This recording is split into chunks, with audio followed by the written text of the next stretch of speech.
তাপস ব্যানার্জি, আরো যে সমস্ত নেতৃত্বরা এসেছেন, সবাই ঐক্যবদ্ধ হয়ে কেন যে সংবিধানের উপরে আঘাত দিচ্ছে, এসআইআর এর নামে নাগরিকদের মধ্যে হয়রানি তৈরি করার চেষ্টা করছে, আতঙ্ক করার চেষ্টা করছে, যাকে তাকে নাকি ডি ভোটার বানিয়ে দিচ্ছে। বিহারে দেখলাম বেঁচে আছে তাকে মৃত ভোটার ঘোষণা করছে। এটা বন্ধ করতে হবে। ফেক এসটিএসসি সার্টিফিকেট রমরমা হয়ে গেছে। সারা পশ্চিমবাংলায় 1 কোটি এসটি মানুষ নাই, 1.5 কোটি এসটি সার্টিফিকেট দিয়ে দিয়েছে। মাদ্রামি হচ্ছে, এগুলো বন্ধ করতে হবে। ভিন্ন রাজ্যে পরিযায়ী শ্রমিকদের উপরে যে আক্রমণ নেমে আসছে, সেটা বন্ধ করতে হবে। ওবিসি সার্টিফিকেট নিয়ে যে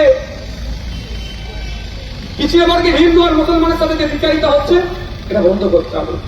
এই মর্মে আমাদের আজকে ধর্ণা মঞ্চ, শান্তিপূর্ণ ধর্ম মঞ্চ, শান্তিপূর্ণভাবেই হবে। আশা করছি পুলিশ আমাদেরকে সমগ্র সহযোগিতা করবে। আচ্ছা, ইমতিয়াজ ভাই, ইমতিয়াজ ভাই, ইমতিয়াজ ভাই, এখানে আসবেন আপনি, কিছু বলবেন?